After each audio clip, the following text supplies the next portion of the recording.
Avant de commencer, j'aimerais qu'on remercie tous Maxime et Moitié Prix dans le chat pour la parole et la transmission de connaissances qu'ils nous permettent. Donc, comme vous pouvez le voir sur la diapositive, on va aujourd'hui aborder une question, selon moi, très intéressante, qui a priori intéresse pas mal d'entre vous aussi, qui concerne l'intérêt de la démonstration pour pouvoir comprendre en mathématiques. Donc, avant toute chose, je prétends pas avoir de réponse exacte, la bonne réponse ou quoi. Je pense même pas qu'il y ait une bonne réponse. Donc je vais amener une piste de réflexion, une sorte de une idée, quelque chose sur lequel vous pourrez réfléchir. Donc, dans un premier temps, on va explorer un peu les définitions. J'aime bien, pour ceux qui me connaissent, redéfinir les mots que j'utilise. Et là, il y a beaucoup de choses à définir dans tout ce qu'est la compréhension et la démonstration. Donc on commencera par ça. Ensuite, on va réfléchir pourquoi comprendre finalement, qu'est-ce que ça peut apporter, qu'est-ce qu'on cherche à comprendre, qui cherche à comprendre, pour quelles raisons. Donc toutes ces questions-là qu'on peut se poser autour de la compréhension, les mêmes autour de la démonstration. Et on verra que du coup, on n'aura pas forcément les mêmes acteurs et les mêmes réponses à ces deux questions. Et ça nous mènera à penser, est-ce que vraiment on a besoin de démontrer pour comprendre, pardon, si les deux n'agissent pas dans ces deux domaines. Ensuite, j'essaierai de répondre au mieux à cette question en nuançant. Alors, je vous dis tout de suite, comme je l'ai déjà dit, je vais sûrement vous décevoir, mais je ne répondrai pas vraiment à la question. Ce sera une réponse très évasive, très libre, très vaste. Enfin, j'ai mis une petite catégorie pour aller un peu plus loin, voir ce à quoi cette réflexion a pu me mener, quelles sont les différentes ouvertures possibles, ce qu'on peut en penser d'autres. Je vous présenterai mes sources et à la fin, vous pourrez me poser vos questions. J'y répondrai autant que je peux. Voilà. Donc, on va pouvoir commencer. Au niveau des définitions, j'ai pris deux dictionnaires qui me semblent fiables, donc deux sources qui me plaisent à moi. Donc, le dictionnaire de l'Académie française, qui est donc le dictionnaire de référence. C'est la dernière version. Dictionnaire de l'Académie qui nous donne 4 définitions de comprendre que j'ai relevées qui collent avec notre situation.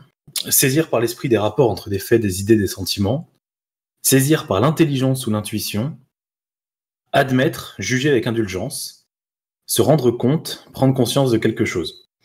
Bon, alors ces 4 définitions plutôt intéressantes. Celle que moi je retiens, c'est celle que j'ai soulignée. Donc, saisir par l'esprit des rapports entre des faits, des idées, des sentiments. Donc, on a dans la compréhension l'idée d'esprit et l'idée que ça met en lien plusieurs choses finalement. Voilà, donc c'est la définition qui me semblait la plus pertinente des 4. La définition du CNRTL, les deux définitions qu'il donne sont se faire une idée claire des causes, des conséquences qui se rattachent à telle chose et qui l'expliquent, et se rendre compte de la réalité de telle chose, prendre conscience de son importance. Donc moi, celle qui me plaît le plus, c'est la première, se faire une idée claire des causes, des conséquences, etc., qui se rattache à telle chose et qui l'explique.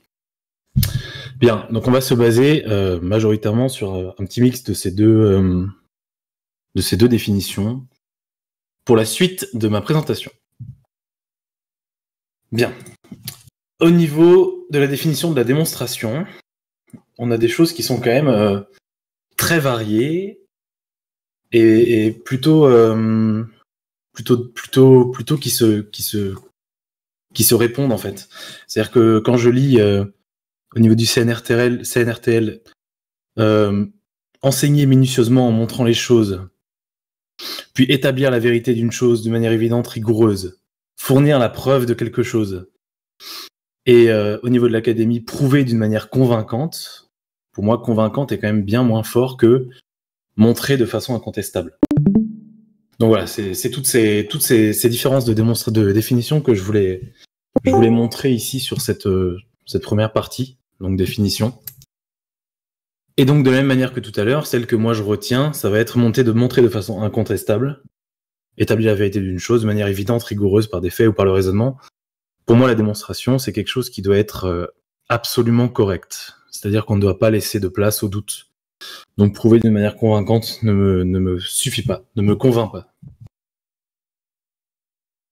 Bien. Donc, la fameuse question de pourquoi comprendre. Donc, on peut se poser cette question assez légitimement, selon moi. Finalement, pourquoi comprendre ? Est-ce que ça a un réel impact quand on voit que certains apprennent tout par cœur ? Est-ce que comprendre a un vrai réel intérêt ? Est-ce que ça apporte quelque chose ? Donc, dans un premier temps, je me suis demandé ce qu'on cherchait à comprendre. Alors, je rappelle qu'ici, on est plutôt en mathématiques. Ce qu'on cherche à comprendre en maths, ça va être des théorèmes, des définitions, des consignes. Oui, des consignes. Et les consignes sont tout aussi importantes que le reste à comprendre en mathématiques. Ça peut paraître un peu sorti de nulle part, ce truc-là, mais finalement, une consigne, un énoncé, ça me paraît tout aussi important que une définition ou un théorème. Ensuite, j'ai mis une conjecture. Parce qu'une conjecture, finalement, on a toujours le rapport tout à l'heure dans la compréhension le lien entre des choses, le rapport à l'autre. La démonstration, donc la démonstration, évidemment, on cherche à la comprendre. Est-ce que c'est elle qui nous permet de comprendre ? Je sais pas, on y répondra éventuellement plus tard, mais inévitablement, on va à un moment chercher à la comprendre. Et enfin, j'ai mis autre, et mon autre ne voulait pas dire d'autres choses que je veux pas citer. C'était vraiment dire qu'on cherche à comprendre l'autre. En mathématiques, pour moi, on cherche vraiment à... Il y a une sorte de partage. Voilà, on va discuter, on va donner chacun nos arguments, chacun nos idées. Et si on cherche pas à comprendre l'autre, on peut pas s'en sortir, on peut pas faire des mathématiques de manière efficace.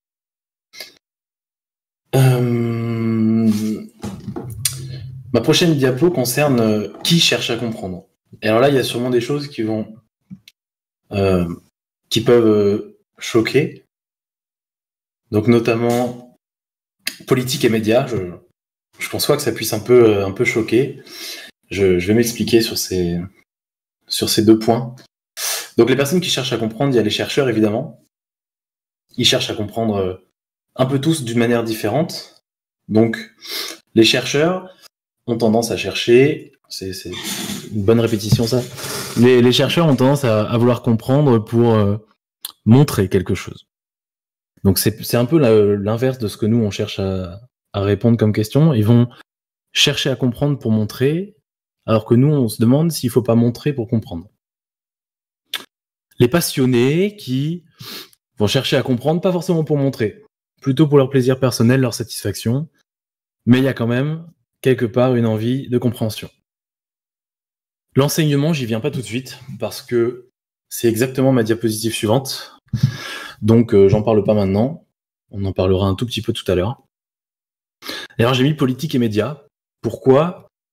Médias parce que les médias finalement utilisent les stats, les probas, bien souvent ils les utilisent mal d'ailleurs, mais ils cherchent quand même à comprendre le fonctionnement du monde par le biais des mathématiques. C'est un fait. Enfin, les politiques, on a de plus en plus de politiciens qui touchent à la science, et je pense que vous avez les noms de ces gens-là en tête. Mais les politiciens et les mathématiques, ça marche très bien. Pour eux, j'entends. Ils ont une approche du monde un peu du même ordre que celle des médias, qui leur permet de pouvoir intervenir au bon moment, comme il faut. Ils comprennent pas mal de choses finalement, hein, plus qu'on ne le croit. Et donc la question qu'on va se poser à l'issue de cette recherche de qui cherche à comprendre, c'est si les mêmes personnes cherchent à démontrer. Et donc ça nous permettra d'avoir une piste de réflexion sur notre question initiale. Donc j'avais dit que je parlerais un peu de la compréhension au sein de l'enseignement, parce que c'est quand même mon domaine initial. Donc dans l'enseignement, j'ai mis plusieurs termes. Alors là, je vais sortir un petit peu du cadre des maths. Ce que je vais dire là dans les quelques prochaines minutes, c'est surtout une invitation pour vous à vous renseigner sur ce qui se fait, ce qui se dit, les différents termes, les enjeux. Donc j'ai mis dans un premier temps enseigner et apprendre. En fait, pour moi, enseigner et apprendre, il y a un peu le double enjeu. Enseigner, c'est le prof, apprendre, c'est l'élève. Mais finalement, on a aussi un apprentissage de la part du prof. C'est-à-dire que le prof a besoin d'apprendre de ses élèves, Et je crois que les élèves ont beaucoup à enseigner aux profs. Donc voilà, c'était ce que je voulais signaler. Et donc dans ma compréhension de l'autre, qui intervient en mathématiques, pour moi, il y a cette notion-là d'enseigner et d'apprendre, un peu ce double enjeu, avec les deux casquettes différentes, élèves et profs. Voilà. Instruire et éduquer, j'ai déjà eu cette conversation avec d'autres pendant un débat qui s'est déroulé il y a quelques semaines. Dans les deux cas, pour moi également, on cherche à comprendre soi-même et à comprendre l'autre. Donc éduquer, il y a aussi une part de compréhension du monde, des codes, de la société, mais il y a toujours cette part de compréhension, et en fait la démonstration est pas très très loin derrière, donc ça peut paraître un peu loin de notre idée principale, mais la démonstration est vraiment pas très très loin derrière, donc on y reviendra juste après. Accompagnement, j'ai mis, donc c'est tout ce que je dis tout à l'heure, finalement, pour accompagner quelqu'un, pouvoir l'amener vers un niveau que ce soit intellectuel ou social supérieur, il y a nécessité de comprendre lui, ce qu'il dit, ce qu'il pense, ce qu'il transmet, ses besoins.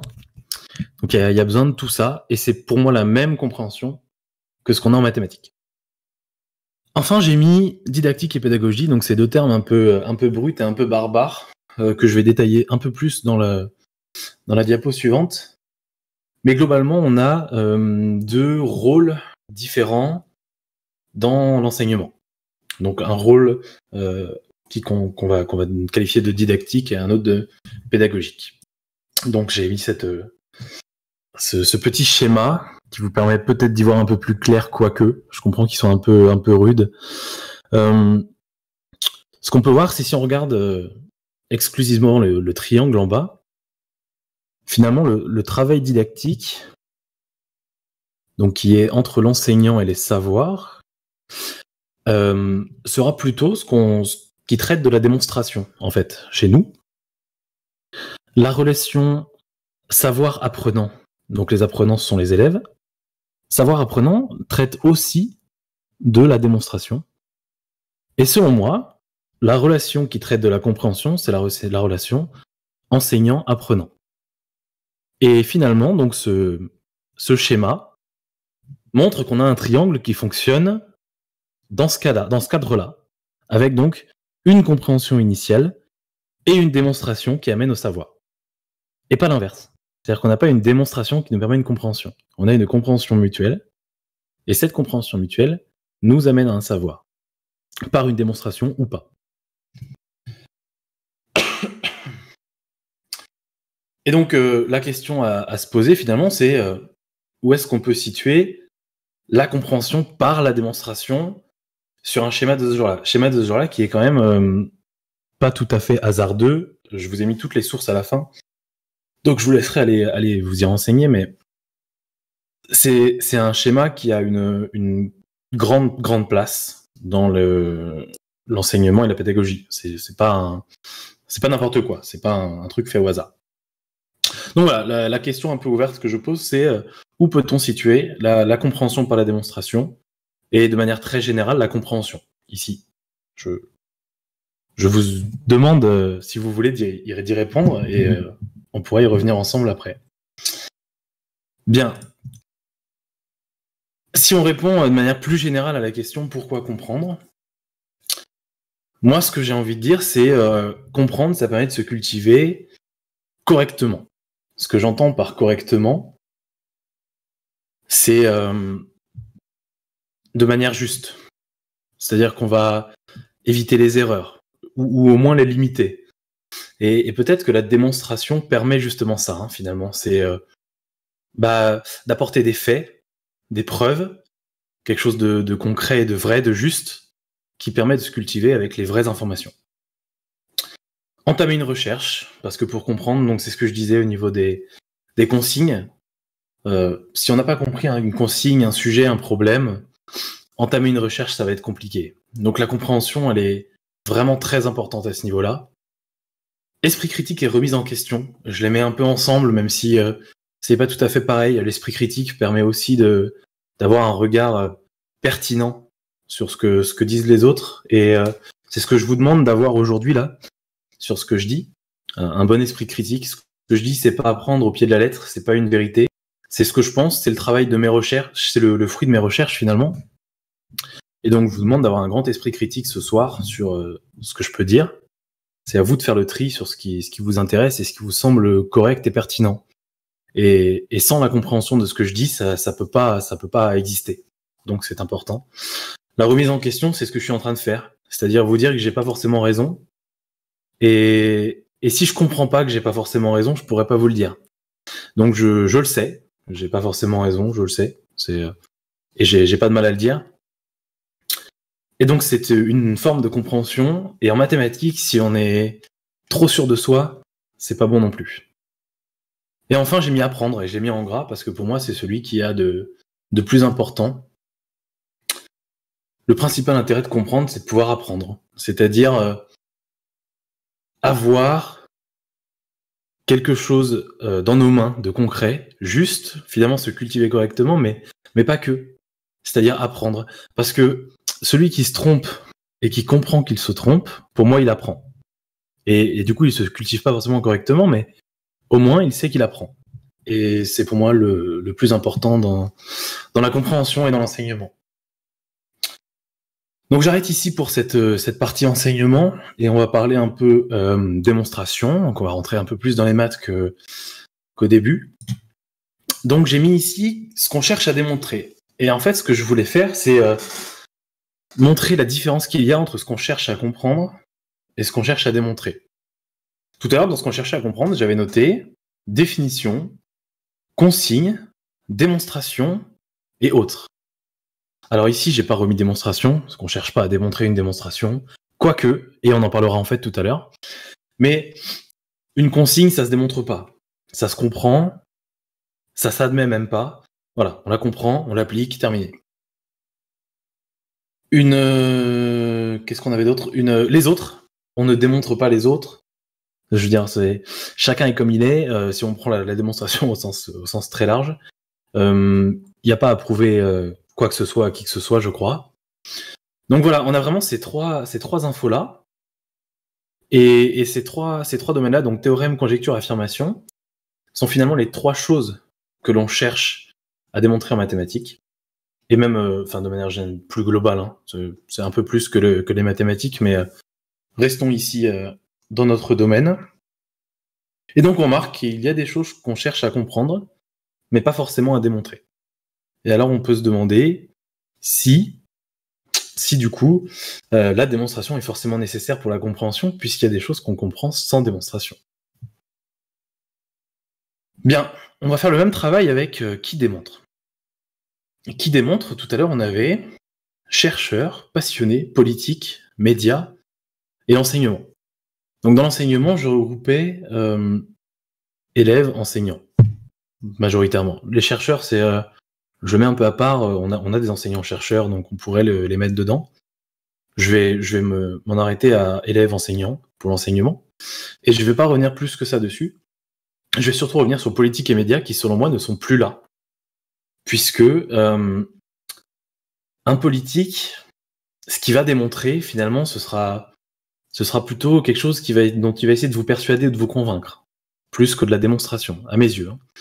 Je ne veux pas rentrer dans un débat politique maintenant, mais les politiques et les médias vont plutôt peut-être pas démontrer grand-chose. Ils vont vous faire croire qu'ils le font, ça, il n'y a pas de problème, mais finalement, la démonstration ne sera pas le cœur de leurs préoccupations. Donc les politiques, majoritairement, seront là pour convaincre, et les médias vont relayer par le biais d'informations, en ayant une compréhension superficielle du domaine, et nous la recracher un peu telle quelle, en vous laissant donc avec ce dont on parlait tout à l'heure, la raison et l'esprit critique. Et à vous, débrouillez-vous quoi. Bien. On peut se demander ce qu'apporte la démonstration. Alors là, on rentre dans le domaine très philosophique, donc là où je suis un peu moins calé. Mais j'ai fait pas mal de recherches et j'ai mon avis aussi. Et donc je suis allé voir ce que disaient les différents philosophes au travers du temps, quand on leur demande ce qu'apporte la démonstration. Parce que, il fut un temps, la majorité des philosophes étaient aussi mathématiciens. Platon, par exemple, trouve que le savoir par l'exemple est faible. C'est-à-dire que si je vous donne quelque chose à voir, je vous le montre, je vous dis ça fonctionne, et je vous fais des exemples, pour lui, c'est une connaissance faible. Donc, pas suffisamment intéressante. Et donc, lui pense, au même titre que Descartes, qu'il faut valider les vérités par la démonstration pour avoir une connaissance forte. Descartes, lui, là où Platon part plutôt d'un exemple, Descartes part d'une intuition et va la valider par le biais d'une démonstration. Et donc, si j'ai essayé de résumer, pour moi, ce qu'ils veulent dire dans les différentes interventions que j'ai pu lire d'eux, c'est que on valide les vérités par la démonstration, mais ça permet aussi de dire non à ce qui est faux. Et donc, c'est un autre versant de la démonstration qu'on n'a pas encore évoqué, puisque nous, on cherchait à parler principalement de la compréhension de ce qui est vrai. Et là, on voit apparaître enfin quelque chose qui nous dit que la démonstration, ça pourrait aussi servir à montrer ce qui est faux. Voilà. On pourrait se demander quelle limite ça a, la démonstration. Donc, a priori, la démonstration, si on regarde sur le plan d'un œil un peu novice, la démonstration, ça permettrait de savoir ce qui est vrai, savoir ce qui est faux. Et c'est génial, a priori. Comme outil, c'est génial. Mais a priori, ça a quand même quelques défauts, quelques limites.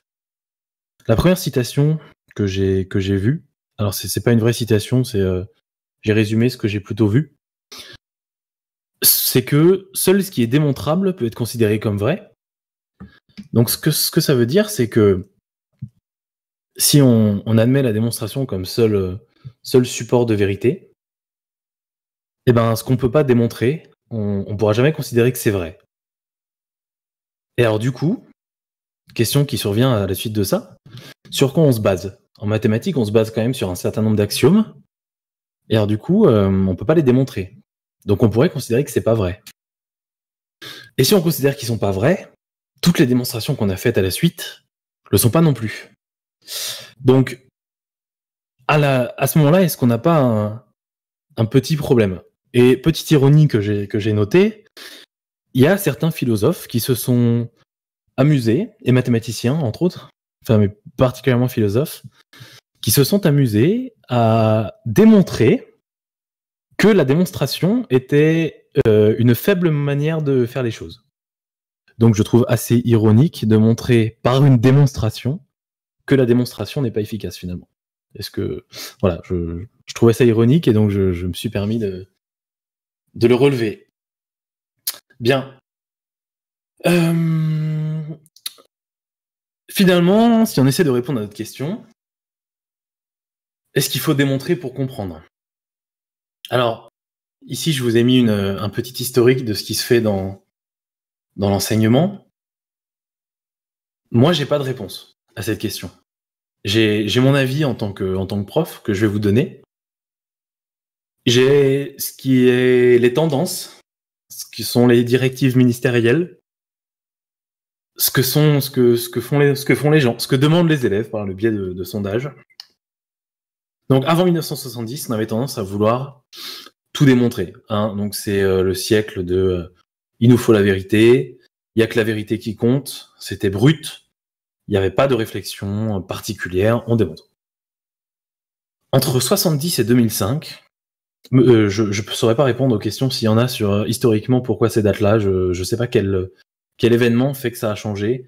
Je suppose que c'est un peu effet de mode aussi, parce qu'on voit que ça change très vite. Hein. Finalement, 40 ans, c'est rien. Donc, entre 70 et 2005, on a eu tendance à beaucoup admettre, et donc moins démontrer. Je sais pas si ça a été néfaste ou bon, mais depuis 2005, on redémontre. Alors je pense que si on avait une tendance à vouloir tout démontrer, qu'on a arrêté de le faire, et qu'on s'est mis à le refaire, parce qu'il y a des raisons. Je pense qu'on s'est dit finalement que c'était peut-être pas une si mauvaise idée. Donc, aujourd'hui, on remet des vrais démos dans l'enseignement. Et le problème, c'est que certains enseignants le font que par obligation, d'autres le font par conviction. Et donc, pour répondre à la question initiale, personnellement, je le fais par conviction. Je pense qu'il y est plus intéressant de démontrer que de tout admettre.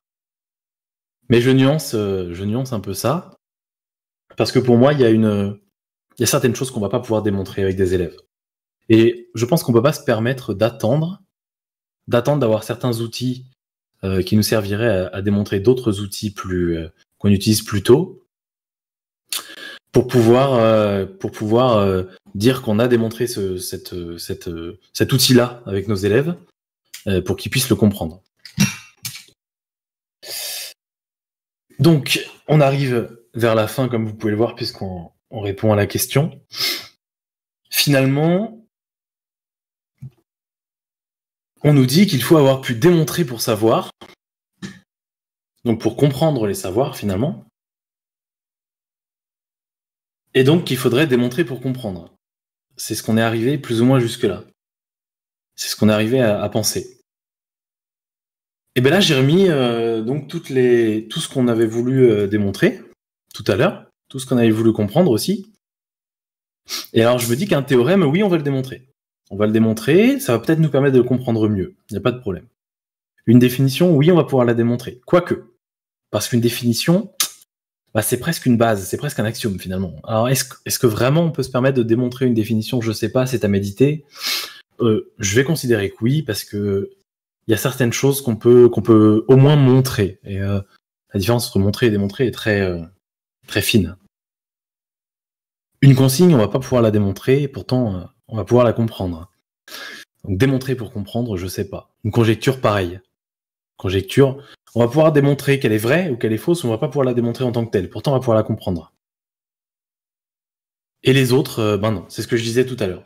Et j'ai mis un petit point religion sans rentrer dans les détails, parce que j'ai entendu des choses révoltantes dans ma petite vie.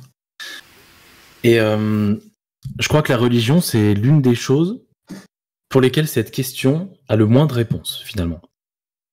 Et je pense que c'est intéressant de se poser cette question. Donc j'en dirai pas plus pour des questions de laïcité, mais je laisse la porte ouverte à votre esprit pour se poser ces questions-là. Parce que, pour en rajouter une simple petite couche, si on démontre a priori une existence divine quelconque, on perd ce côté divin. Dans un premier temps. Et dans un second temps, finalement, si une telle divinité peut exister et existe, elle peut tout à fait, a priori, ne nous donner aucune clé permettant de démontrer son existence. Donc je pense que la religion, la démonstration et la compréhension sont des choses qui sont parmi les plus complexes dans leur ensemble. Bien, j'ai pratiquement fini. J'ai simplement posé quelques petites questions pour continuer. Quelques petites questions pour continuer. Est-ce que, dans votre vie, vous avez ressenti le besoin que l'on vous démontre ce qu'on vous a dit? Aujourd'hui, je viens de vous parler pendant presque une demi-heure. Est-ce que vous avez ressenti le besoin que je vous démontre ce que je disais? Je sais pas. Comme je vous l'ai dit, je pense que vous m'avez globalement compris, mais est-ce que vous en avez ressenti le besoin? Ensuite, j'ai mis une citation de Nietzsche qui dit « Ce qui a besoin d'être démontré ne vaut pas grand-chose ». Ça laisse à réfléchir et ça rejoint un peu ce que je disais sur la religion. Enfin, je demande si on peut tout démontrer. Et ce qu'on démontre, ce qu'on ne démontre pas, est-ce que ça veut forcément dire que c'est pas acceptable, que c'est faux, qu'on peut pas le considérer? Je ne donnerai aucune réponse à toutes ces questions-là. Simplement, je les pose pour qu'on puisse en débattre ensemble ensuite. Doit-on attendre de savoir démontrer quelque chose pour l'utiliser? Donc c'est ce que je disais, moi je pense que non, j'y ai répondu tout à l'heure. Je me vois mal attendre de devoir démontrer certaines choses avec mes élèves pour l'utiliser avec eux. Je pense notamment à certaines propriétés des symétries. Les symétries, c'est quelque chose qu'on voit très tôt. Et Ils ont aucun mal à assimiler les propriétés, quoique. Par contre, si on devait attendre de savoir les démontrer, eh ben on les ferait pas si tôt que ça. Et on arriverait vite à quelques problèmes. Donc je pense qu'on ne doit pas attendre de savoir démontrer quelque chose pour l'utiliser. On peut pas tout démontrer pour tout comprendre. Rien n'empêche de le démontrer plus tard pour le comprendre plus tard, vraiment intrinsèquement. Ensuite, je demande, finalement, à quoi sert de savoir démontrer quelque chose si d'autres l'ont déjà fait? Si ce n'est la compréhension. Hein. Si on admet qu'on démontrer ne permet pas une compréhension supérieure, bah, à quoi ça sert de savoir démontrer quelque chose puisque d'autres l'ont déjà fait? Le théorème de Pythagore, il est déjà démontré. En quoi ça pourrait m'intéresser de le redémontrer moi-même? Et enfin, je pose la question, ailleurs qu'en maths. Est-ce que ailleurs qu'en maths, ça peut valoir le coup de démontrer? Et est-ce qu'on a besoin de comprendre, de démontrer pour comprendre, ailleurs qu'en mathématiques? Voilà, ce sont les quelques questions que je pose ce soir, et dont on va pouvoir débattre juste après. Je vous affiche très rapidement les sources, donc qui sont des sources diverses. Le diaporama sera disponible, vous pourrez le retrouver, donc les sources avec les liens cliquables. Et je vais passer à vos questions. Je vous écoute. Donc Smadira qui dit on peut voir les applications de choses non démontrées pour voir la cohérence de ce que l'on utilise aussi. Est-ce que tu peux préciser ta remarque? J'ai vu passer tout à l'heure très rapidement une question sur la conjecture et la différence entre hypothèse et conjecture. Je crois que c'était Bétote. En fait, la différence entre les deux, en termes de définition, c'est qu'une hypothèse, ça se base sur des faits, c'est-à-dire sur des choses qu'on a observées. Donc ça va être plutôt de l'ordre des sciences physiques, chimie, SVT. On va observer des choses et on va dire ça a l'air de fonctionner. Et ensuite, on va chercher à le vérifier. Une conjecture, c'est quelque chose qui se base, donc qui n'est pas démontré, hein, et qui attend démonstration pour le coup, mais quelque chose qui se base plutôt sur une probabilité. On pense que ça va plutôt avoir tendance à faire ça. On peut utiliser des choses non démontrées si ça reste cohérent avec le reste, Smadira. Oui, enfin, a priori, c'est ce que je pense. Non démontré par nous, mais démontré par la communauté mathématique. Je pense que utiliser quelque chose qui n'est pas démontré, c'est un peu risqué. Bien, je prends une autre question. Du coup, qu'est-ce qui n'a pas besoin d'être démontré? Ce qui n'a pas besoin d'être démontré, je suppose que tu parles en mathématiques, Kaysar. Ce qui n'a pas besoin d'être démontré, pour moi, donc je prends toujours en termes de compréhension, hein, c'est-à-dire ce qui n'a pas besoin d'être démontré pour la compréhension, c'est tout ce que je disais. C'est des choses dont la conjecture est très évidente. On va pas avoir besoin de démontrer. J'ai pas envie de donner quelque chose qui soit trop simple. J'ai pas envie de donner une réponse. J'ai pas envie de donner un exemple précis. Ce serait un peu trop hasardeux. Ah oui, tu pensais au Big Bang, Smadira. Oui, c'est une remarque pertinente.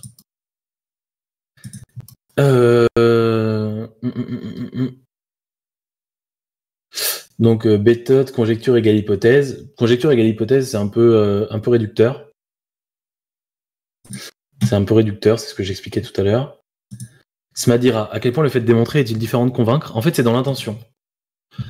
Démontrer, l'objectif, ça va être de montrer que quelque chose est vrai. Pour n'importe quelle cause, finalement. Pour faire avancer la science, pour s'en convaincre soi-même.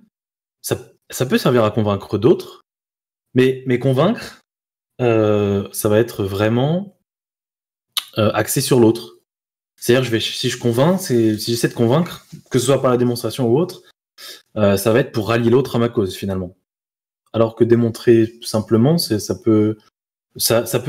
peux démontrer pour me convaincre moi que j'ai raison et donc me ramener à la cause de l'autre. Un théorème était à la base une hypothèse, donc si un théorème est démontrable, alors une conjecture aussi non. Oui, c'est ce que je disais, mais En fait, je mettais tout à l'heure, quand j'ai parlé de la différence de démonstration sur la conjecture, je mettais deux choses différentes dans la conjecture. C'est d'un côté la conjecture en tant que phrase, en tant qu'énoncé, et d'un autre la conjecture en tant que vérité ou non mathématique. C'est-à-dire, si je dis il semble que les droites sont parallèles, alors le fait que je l'ai dit, c'est une forme de conjecture, et ça, on peut pas y toucher. Par contre, si je dis il semble que les droites sont parallèles et que finalement elles ne le sont pas, alors là, on a démontré ou non. Alors, en l'occurrence, on a démontré que c'était faux, mais on pourrait démontrer qu'elles le sont. Et là, on a démontré ce qui est la partie interne de la conjecture, en fait, dans ce que je disais tout à l'heure. Smadira, je pense que l'apprentissage par cœur peut mener à une forme de compréhension plus intuitive dans certains cas, comme ceux qui calculent de tête de grands nombres. À force, ils peuvent prédire des nombres qu'ils n'ont pas appris par cœur. En fait, il y a plus dans cela une forme soit oui, on crée des automatismes, mais je pense que c'est pas de l'apprentissage par cœur. C'est de la pratique. C'est plus de la pratique que de l'apprentissage par cœur. Soit il y a une forme directe de grande faculté chez ces gens-là, soit tout simplement ils ont des méthodes. Et dans ce cas-là, il n'y a pas vraiment d'apprentissage par cœur. Ils n'utilisent plus les techniques qu'ils apprennent par cœur. Ouais, c'est une forme d'automatisme. On retrouve ça au Rubik's Cube aussi, c'est vrai. Les techniques, on les apprend, mais je pense qu'on les apprend plus en les pratiquant qu'en les apprenant par cœur, finalement, ces techniques. Je suis pas convaincu que si tu demandes à quelqu'un qui est champion de mémoire ou de calcul mental, même un champion de mémoire, hein, il n'a pas appris par cœur une technique, il la pratique et il l'applique, et à force de l'appliquer, ça rentre, quoi. Je pense que c'est ça l'enjeu. Est-ce que la démonstration n'a pas aussi pour but de renforcer les liens entre les connaissances, dans le sens où pour démontrer, il faut faire appel à tout un arsenal de connaissances afin d'arriver à ces sciences, Madira? Si, je pense que c'est complètement ça, et c'est pour ça que je disais tout à l'heure que pour moi, démontrer sur la symétrie, ça n'a pas particulièrement de sens en 5e, par exemple. En revanche, ça peut en avoir plus tard, quand on a les outils nécessaires à le faire. Ça renforce tout ce qu'on sait entre les différentes connaissances, et ça permet de faire des liens avec ce qu'on a pu voir à côté, après, avant, etc. Faut-il apprendre à comprendre? C'est une question très pertinente, moitié prix. Je pense que apprendre à comprendre, ça se fait par le biais de tout ce que je disais tout à l'heure, à savoir la remise en question.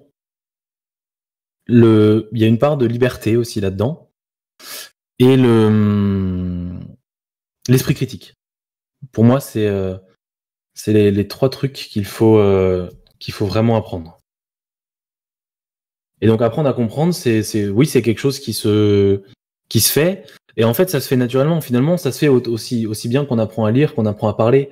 On apprend à tout, en fait. Si on prend la vraie définition d'apprendre, on le fait pour tout. C'est-à-dire l'apprentissage, il peut être implicite. Il n'y a pas besoin qu'il y ait un prof pour qu'il y ait de l'apprentissage. On peut dévier un peu les questions. Si vous voulez partir sur un sujet qui s'y rapporte et qui n'est pas tout à fait le même, on peut...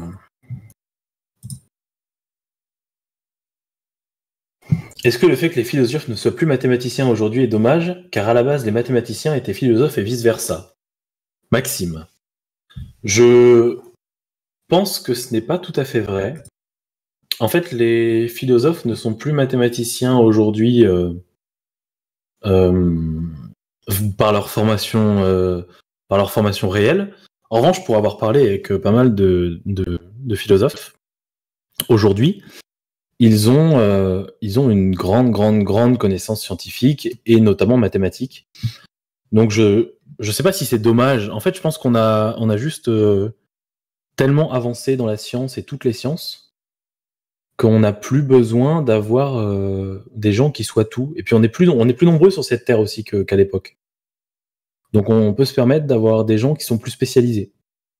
Mais si tu parles avec des philosophes, ils n'auront pas de problème à te répondre à des questions mathématiques d'un niveau relativement élevé. Ce sera pas gênant.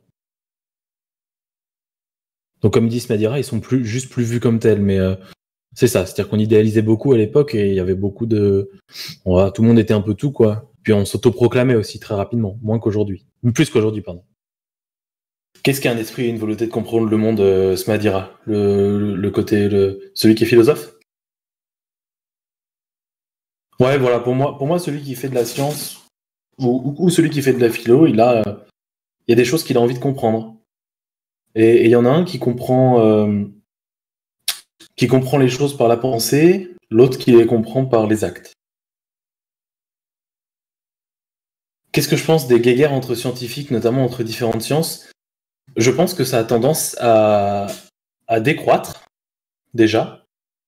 Je pense que ça existe de moins en moins.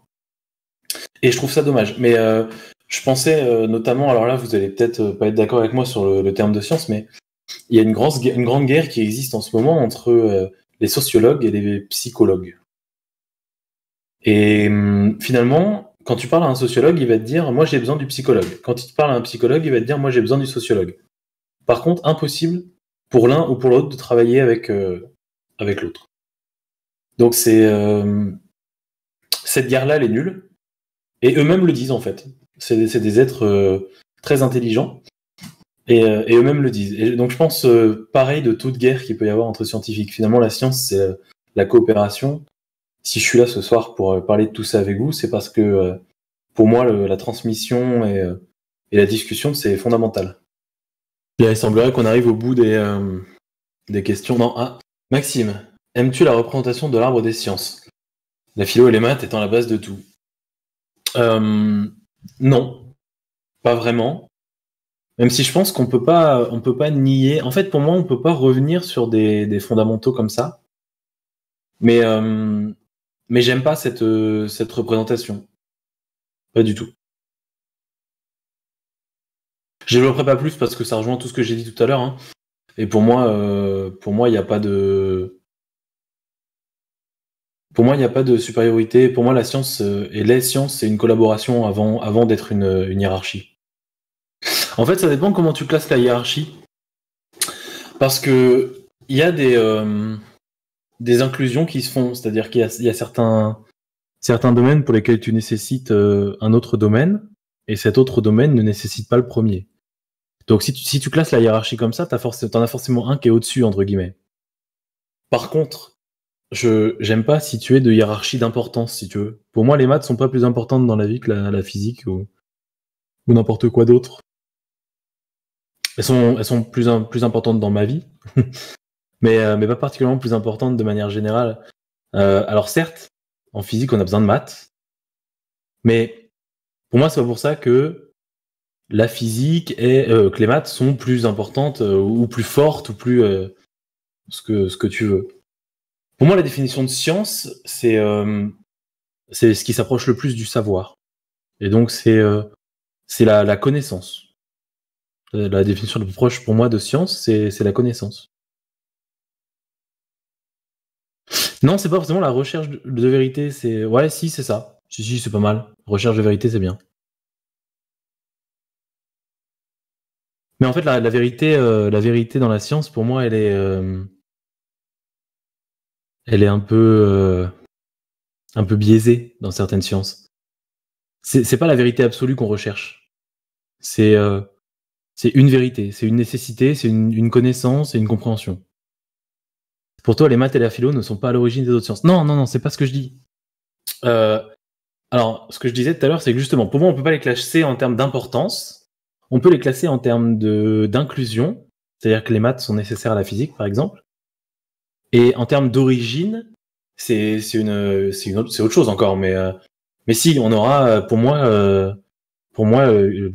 une science qui vient avant une autre, dans un plan historique chronologique.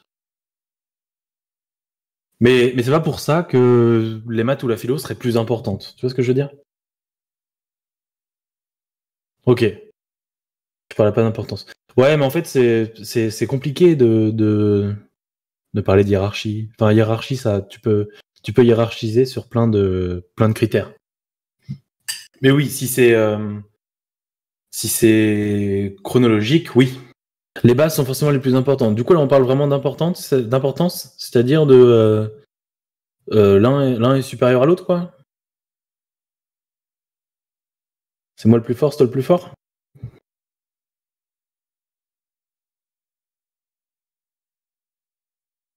Ah, c'était pas une question? Ok, je croyais que c'était une question. Smadira, est-ce que c'était une question?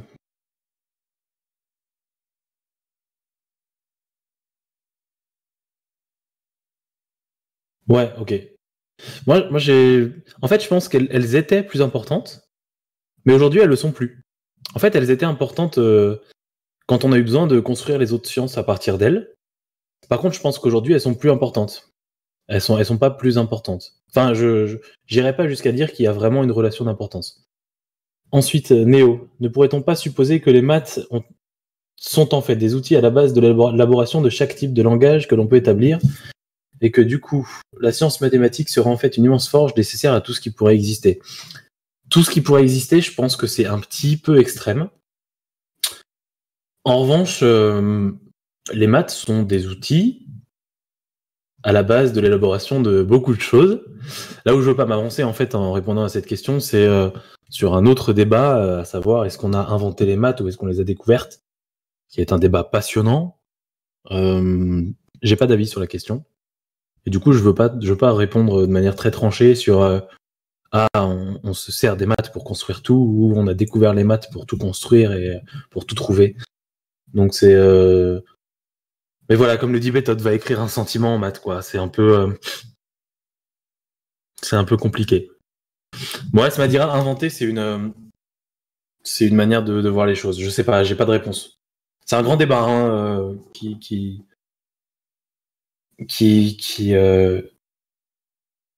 fait. Enfin, il y a beaucoup de personnes qui sont penchées sur ce débat. Là, les maths ont-elles été inventées ou ont-elles été découvertes par l'homme?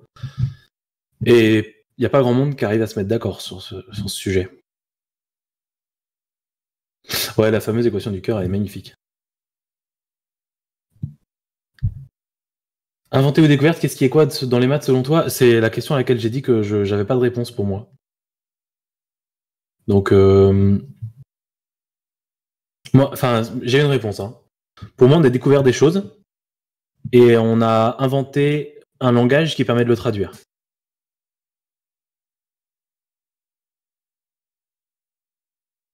Mais qu'est-ce qu'on appelle les maths? Je sais pas. Est-ce que c'est ce qu'on a trouvé qu'on appelle les maths ou c'est le langage qu'on a créé? Je veux pas répondre à cette question.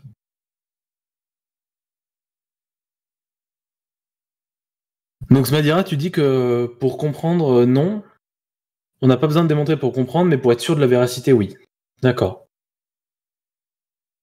Est-ce que d'autres ont une réponse à cette question? Qui est la question un peu maîtresse de ce qu'on a dit finalement aujourd'hui. Hein. Ouais, exactement, Smadira. Une fois que tu as compris quelque chose et que tu veux être sûr de sa véracité, c'est à toi d'aller voir pour le démontrer, d'une manière ou d'une autre. Et la troisième question, qui est peut-on tout démontrer? Ce qu'on ne démontre pas est-il nécessairement non acceptable? Je pense qu'on a tous la réponse. Doit-on attendre de savoir quelque chose pour l'utiliser? De savoir démontrer quelque chose pour l'utiliser? Ouais, je suis assez de l'avis de Béthode qui dit qu'on doit savoir faire confiance en les outils qu'on donne avant de vouloir les démontrer. Moi, je pense qu'en fait, tout ce qu'on te donne à un niveau quel qu'il soit, tu finiras par savoir le démontrer plus tard avec des outils bien plus performants. Et si tu comprends l'utilisation, je pense que on en revient aux exemples à l'exemple des personnes qui multiplient des grands nombres là. À l'utilisation, tu comprends ton outil, tu comprends comment l'utiliser, et c'est le principal. Et la démonstration, c'est un réel apport, mais selon moi, qui n'est pas particulièrement tout le temps nécessaire.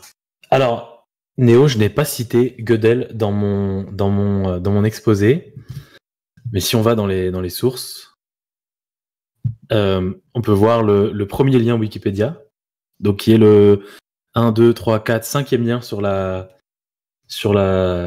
dans les sources, qui est précisément la page Wikipédia de Gödel, parce que je tenais à le mettre en fait dans les sources. Je l'ai pas évoqué, mais le théorème d'incomplétude est évidemment très très proche de ce que j'ai raconté ce soir. Et les deux vidéos qui suivent sont également sur ce théorème. Donc les deux vidéos YouTube qui suivent, donc les trois sources qui sont de Gödel à la dernière vidéo YouTube sont les réponses à ta question. Par rapport aux axiomes de base des maths, que penses-tu de l'arithmétique de Peano?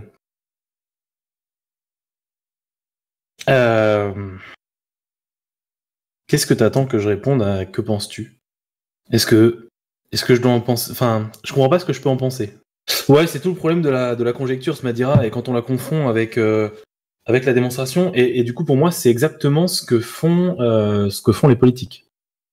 Donc quand je disais qu'ils ne démontrent pas, pour moi c'est que ils montrent, ils ne démontrent pas. Ils te montrent des choses en te disant qu'ils les démontrent. Et si t'as pas d'esprit critique, tu crois que t'as raison, tu crois qu'ils ont raison, tu crois qu'ils disent la vérité, mais pas toujours. Sans avoir de considération trop politique. Selon toi, si on démontre quelque chose avec cette arithmétique par un, est-ce une démonstration suffisante? Bah pour moi, oui. En fait, pour moi, c'est ces axiomes, ils suffisent. En fait, ils sont suffisants. Tu permets, tu fais tout ce que tu veux avec. Je suis pas assez bien calé pour dire ce qu'on sait pas faire avec, mais on fait plein de choses. Et c'est ce que je disais tout à l'heure. Hein, on a des axiomes qui permettent pas, enfin qui ne sont pas démontrables parce qu'on les a, c'est ce qu'on considère comme vrai. Mais bah là c'est pareil, on a des axiomes et ils nous permettent des choses qui marchent bien.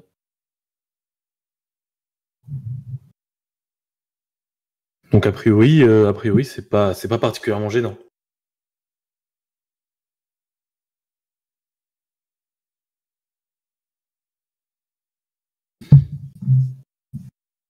La seule chose selon moi gênante, c'est qu'on ne puisse pas prouver la cohérence. Et donc on en revient toujours à ce problème de démonstration. Hein. On en revient toujours à cette démonstration. C'est pas déplacé, enfin c'est pas particulièrement déplacé. Par contre, je vais pas suivre en termes de connaissances. Moi, je suis pas calé du tout physique quantique, donc je pourrais pas répondre aux questions. Ça, c'est une certitude, Swan. Est-ce que certaines choses, alors élémentaire, il va falloir le définir. C'est absolument un piège de dire élémentaire. Élémentaire. Est-ce que tu considères élémentaire comme considéré très simple ou élémentaire comme vraiment qui sont à la base de tout, qui sont les éléments, quoi? Je veux bien que tu précises ça. Ouais, ce sont les axiomes de base dont je parlais. Donc tous les axiomes, tous ceux qu'on admet, qu'on utilise, on les démontre pas, et en fait on peut pas les démontrer. Mais qu'est-ce que... Je sais pas. Est-ce que c'est quelque chose comme la somme de deux nombres pairs et pairs? Pour toi, c'est tellement simple que ça a pas besoin d'être démontré? En fait, je suis assez d'accord avec toi.